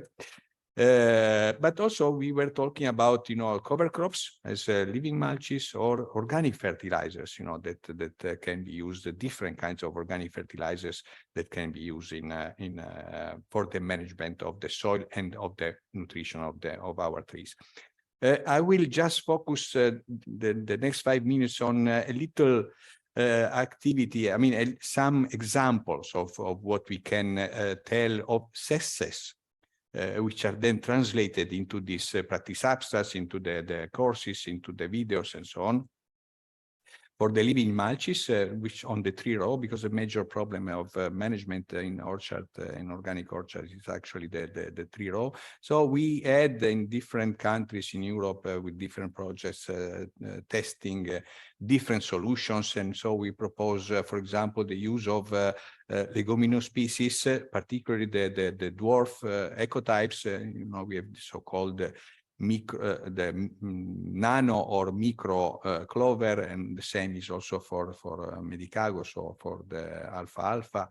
We have also experienced not always with the I mean, there is always some adjustment that must be taken care into the different environmental conditions, so-called low-growing species, as you see here, Eriaceum, for example. But I think very interesting for, let's say, as a second or potential second cash crop, some officinal crops or some edible crops, as you can see here. The results of all the trials in the different countries under different conditions with different kind of fruit trees, because we had palm trees, we have stone fruits, or we have even grape, was that there is no a single solution let's say, suitable for all the conditions, because you need to find a good solution in your case, but there is always a good solution that can be applied definitely in the specific condition that any farmer or advisor has to face with. So the most important, I would say, information is that better to use local species or local spontaneous species. Here I show you a few examples. So wild strawberries in grape. There were also the gallium for apple. Or in Switzerland, you see they use potentilla because it was already present. It's very nicely growing, and it is actually very immediately acclimatized, let's say, and also can support one of the major, let's say, ecosystem services that are required in this case, which is about the weed control. And you can see here, for example, for the mint, very nice control of the weeds that are present on the row. But sometimes these living mulches can provide some additional ecosystem services, which sometimes we don't see or we cannot really apprise. And one of them is, for example, in this case, it's about positive impacts on antagonists of mites and aphids or nematodes. And you see here the example of mint which is increasing the antagonists on the leaves, but we have also the effect on the soil. This is the case on the nematodes, and you can see that there is an increase, for example, of the free-living nematodes population, let's say, reducing instead the plant parasites nematodes. The additional services that we were mentioning, and you see here some examples. You have on the right side the fruits that can be also grown. You have on the middle the pumpkins or the herbs that were very nicely growing and can be then also collected. And on the left side also for in Germany, the other example with the other herb. So all this kind of information you can find in the materials that you find on our website, but also, as it will be also, I think, explained later, on the Organic Farm Knowledge website, where you can find really materials in your native language, or at least in few native languages, or even in the specific language, but with the subtitles in English in case of the videos, which then you can follow, at least visually. Thank you very much for the attention. Thank you, Eligio, for this wonderful presentation. We will continue with the next presentation, and we will make the question at the end of the presentation. And the next and last one is Francois Warlop from CREA, and he will talk about apple rootstock behavior under water restriction. Francois, Yes. Can you share your presentation? We can hear you. Yes. That's great. Good morning. Hi, everyone. I will Francois, share you. Yes. Can you I will share share your you. presentation? Yeah. Let me just start. I just wanted to add a few small information on Naouel presentation on e-courses, because we will have also a French e-course in 2 weeks from 13 to 16 of March. So for the people understanding and speaking French, you can join this e-course starting in 10 days now. So you will find all the information on the BIOFRUITNET website also. And so back to the topic, I will indeed share you, this video that we made 2 years ago with colleagues.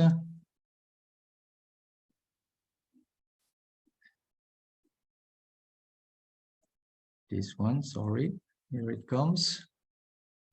Can you see it? Yes? Yes. Yes, we can. Okay. So I will use this this video that is in French, but I will of course speak in English and present this research that has been done during 10 years by a colleague of mine, Gilles Libourel, who wanted to compare different apple rootstocks, because we are in southern France and we more and more face climate change, of course. And this year will be also a very important year for drought. So we really need more technical information and references for fruit growing under Mediterranean conditions. So he started this trial in 2009, and he wanted to compare different apple rootstocks, and in 2009, so we wanted to see what could be the more relevant apple rootstock for water restriction. At that time, we had no rootstock from Cornell, Geneva. Some of you might know the American university that is doing a nice rootstock research, but those were not available when the trial started. So we set up the device with different rootstocks in 2 different conditions. One line was with normal water supply, and the other line was with 50% water reduction, in order to compare the growth and the yield of the different fruit trees, apple trees. So I will show you some of the results for this device, and in order to avoid the voles, we had to plant all apple trees in such a fence to avoid vole damages. And of course, this could have an effect on the tree development, and we will see some pictures later on.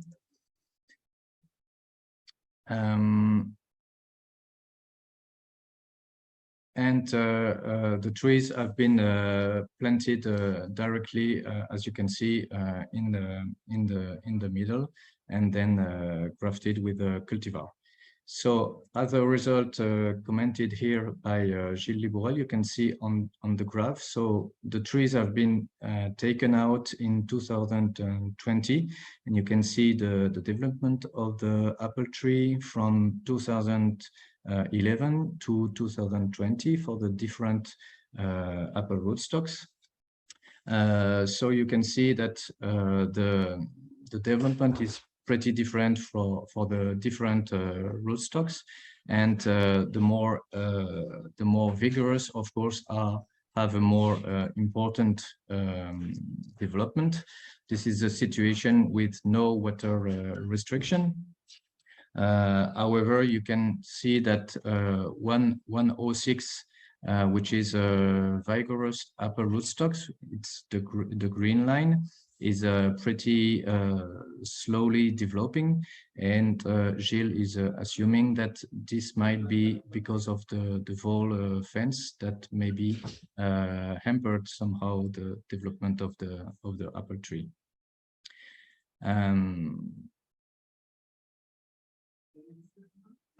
Yeah, let me go a bit further. I need to handle with a video in the same time that I'm speaking. So this is the graph with no water restriction, and here we have the same measurements under water restriction for the same rootstocks. So you can see that the curves are much more gathered. The differences between the rootstock is not so important. We can see that the most vigorous rootstocks that are M9 and M111, the blue line, they started very low, and then in the last year, after some years, they increased much more. So this is an information on the rootstock behavior under water restriction. This kind of information we don't always have. On the contrary, see the green line, the M106, which is vigorous, had a good start, so the green line, but then after some years, the development was much lower than the other rootstocks. And we also had a good behavior on the supporter 4 rootstock, which is the brown line, dark brown, which has been planted deeply and who had a nice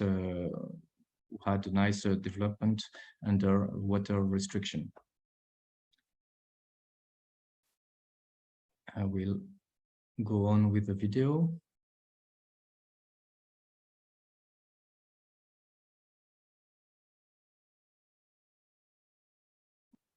Sorry, yeah.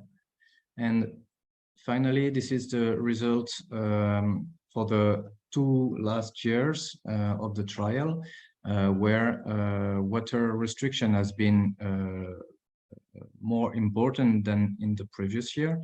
And we can compare for those 2 years the different rootstocks and the yield, which is in yellow for each column, and the blue dots concern the fruit size, fruit diameter for each rootstocks category. So conclusion for this trial was that M111, which is one of the most vigorous rootstock, is very poor in such a restrictive situation. So it's not a good rootstock for such water conditions. Supporter 4, so it's the English name and French name is PI80 that you can see on the right part of the chart. PI80 was quite good in moderate restriction, but not doing so well under more severe restriction.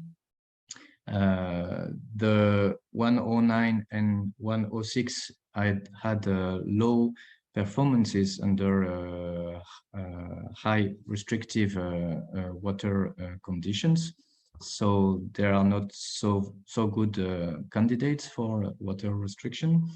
And finally, as a conclusion of the trial, we consider that M7, which is one of the most common at the European scale, most common apple rootstock, did behave the better in such water restriction conditions.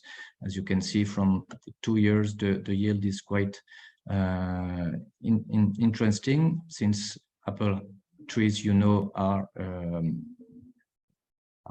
alternate bearing, so yield is quite interesting in both year, and still the fruit size is correct. So this is the conclusion of the trial, and as I told you, we had to take care of the voles, and we had some effect on the vole fence on the rootstock systems. Sorry, I'll come back here. This may have an effect on the tree behavior, but we had no other alternative to be sure that we don't have any vole damage and fruit mortality. So thank you for your listening, and I hope this video presentation was not too hard for you to understand. Thanks. Thank you, Francois. It was a really interesting presentation. It was very much up to date, since climate change is a topic, I think, for all of us. Thanks all speakers for keeping in time. We come now to the discussion, and we have some questions in the chat. The first question would go to Markus Kelderer. The question is, yes, now somebody removed it. The question is, please, can you explain more about why you have to reduce leaf fertilizers to reduce Sooty mold? What is the reason for this? Markus, do you hear me? Can you answer this? You should. No? Jutta, can you hear me? Yeah. Yes, now I can hear you. Okay. What was the question? The question is, why do you have to reduce leaf fertilizers for Sooty mold control? What is the reason why you advise this? It's clear we have a lot of trials with different products, and mineral products and organic products, and it's clear because it's the optimal, let's say, not exactly in English, where fungus and all other microorganisms they live really with a good, let's say, nutrition, let's say. So it's quite clear. That's one reason, but there is also another reason. Some foliar, let's say, products, they, let's say, they change a little, let's say, the skin of the fruits, and this, let's say, how kann man denn sagen? Ich sage rau. Rough. Yeah, and that's also a good, let's say, environment for this fungus, and that's the reason. It's nutrition for this fungus, and it's also a good way to establish. Okay. We have really lots of trials. Mainly, I have to say, more than we, my working group, we worked always looking on products to, let's say, reduct, let's say, but colleagues from IP, they used in the last years a lot of different foliar products, and always Werner, probably you know him, Rizzoli. If you are interested, I can send you a lot of let's say, yes, results on these topics. Okay, the person who asked the question may, if he or she wants, she can send your address in your chat, and then Markus can send a lot of information to this. Okay. Okay, thank you, Markus. And the Thank you. second question is to Eligio from Francois Warlop. I made a literature research about the effect of mycorrhiza products in fruit growing. I could not find a single study that could provide a significant beneficial effect.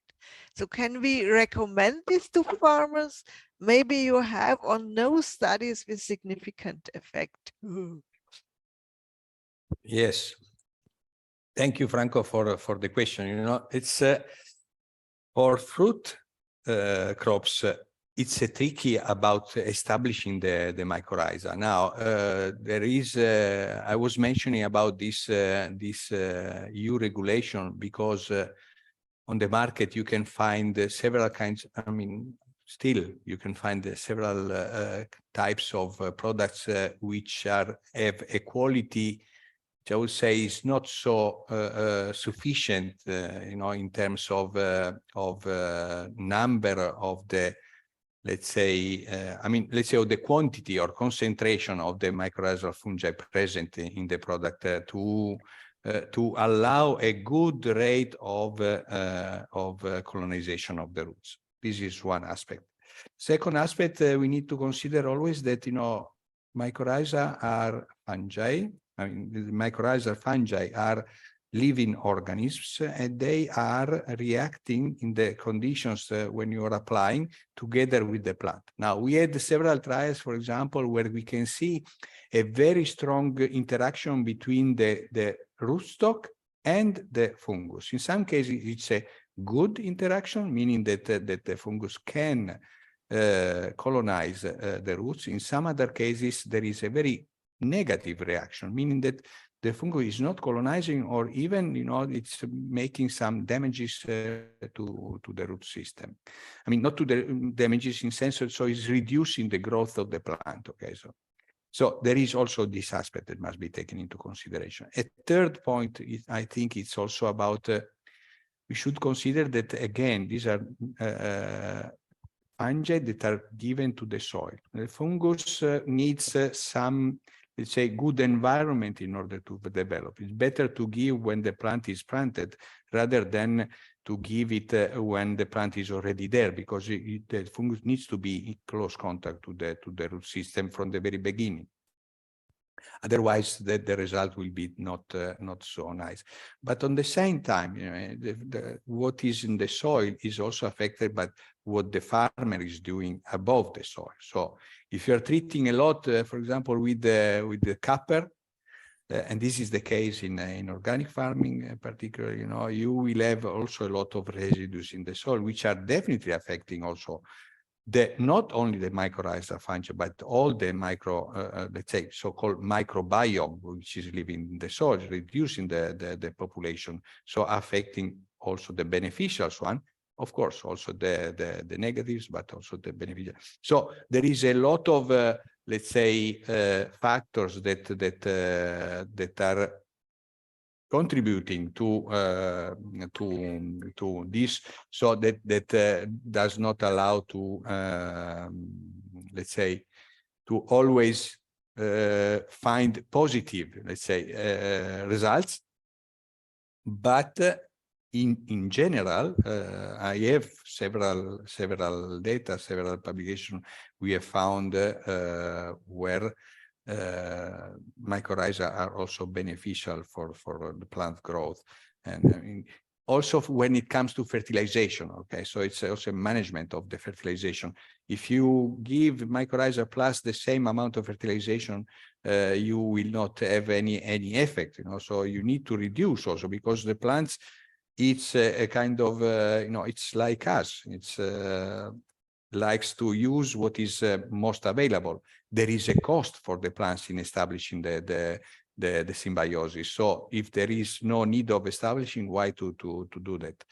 Because I have already, you know, a lot of nutrients present in the soil. So this is the situation. Not easy as usual. Okay, thank you, Eligio. Question to Vincenzo. What about side effects and what about resistance against the vibration methods? This is what is still to be investigated. Thanks, first of all, for the question. We are not aware about resistance. We have only the past experience due to some, I don't know exactly the English name. I go for Latin. I'm sorry about that. It's about Scaphopeus titanus, who is the agent of Flavescens doré, and the Aleomorphalis, on which we are testing something with a new trap. At the moment, there are no resistance tested from research and activities or trials, but probably there can be in a long-term possibility even a sort of resistance of new evolution of the pest that could be something about that. But at the moment, the results that we are obtaining are promising. So I really don't know if, but I would like to stress again that the point is not about exactly what we are obtaining as results now. And these products, even if they are marketed, they are not in the list of PPP. So this, I do believe that it's necessary to investigate better this kind of issue at European Commission level. Okay, thank you, Vincenzo.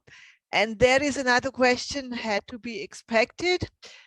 For the soil management, the cover crops, have you identified any cover crop plants that have a vole repellent effect? Open question to all participants, or a way to avoid their development when planting cover crops? Thanks.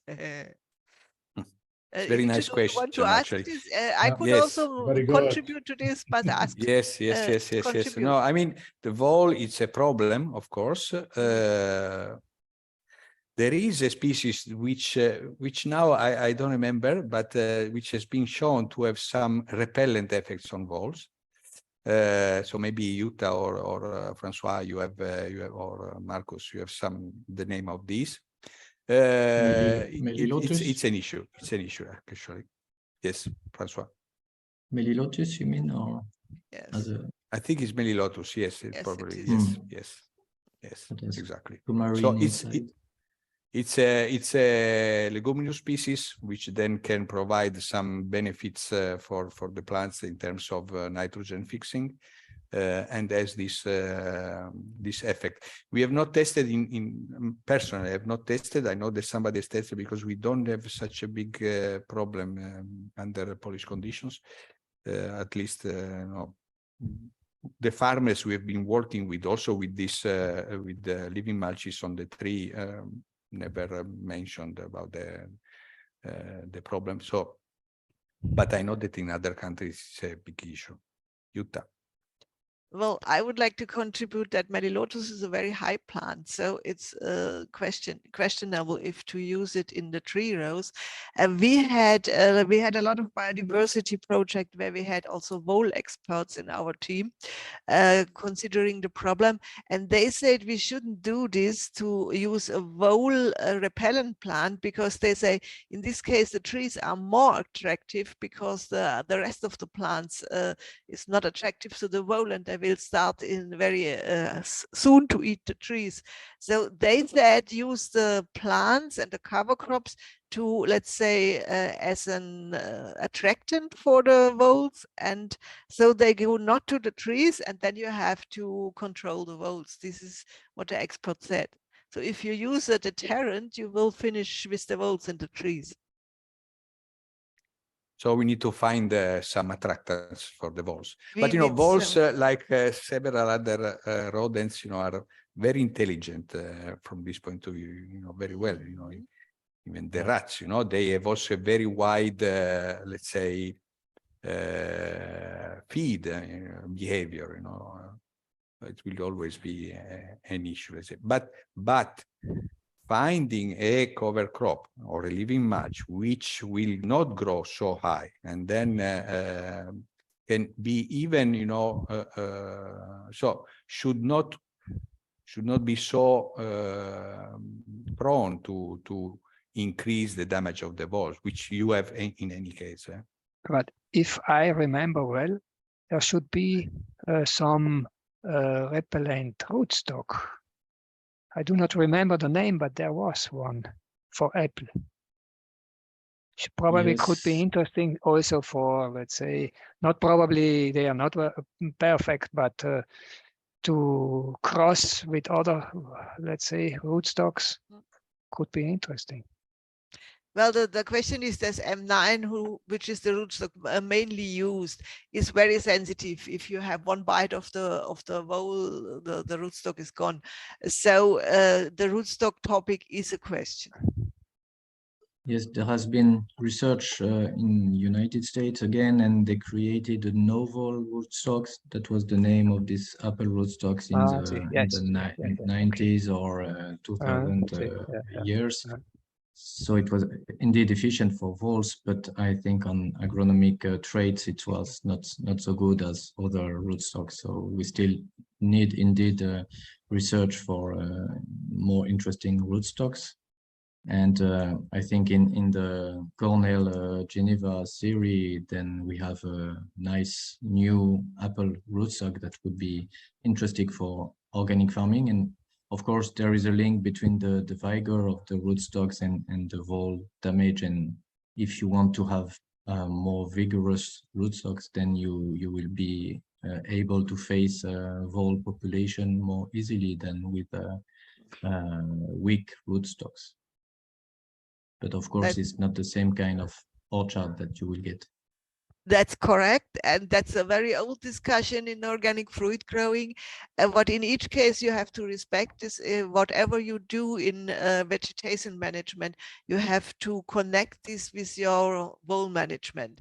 And what you are not to do is just to say, I let the grass grow and I do not look for the voles because I'm now very organic and anyone will care for my trees, but not me. And this will finish bad, and this happened very often in organic fruit growing. I think this is a very good topic to close the session, because if organic fruit growers start to talk about voles, you never finish. Jutta, if you just allow me, Jutta, sorry, because I've seen a very quick answer to a question that was posed also about the mycorrhizal fungi. I mean, they generally are not species specific, so they're very generalistic, but there are some species which are a little bit more, let's say, easily found for different tree crops. But in general, a good product should contain a mixture of different species to allow for a better colonization. That's it. Okay, thank you. And I am told to tell you first that during the break there is a launch and you can keep discussing this and other topics. So we can open a table for the votes if you want, or whatever else, for mycorrhiza or what else. And there is in the chat, there is the link to the lunch. So we see you soon in the lunch, hopefully. And then we see again at 12 o'clock, I think, correctly, for the next session. Thank you very much. Thanks all speakers and thank you for your attention. Thank you. Thank you. Bye-bye.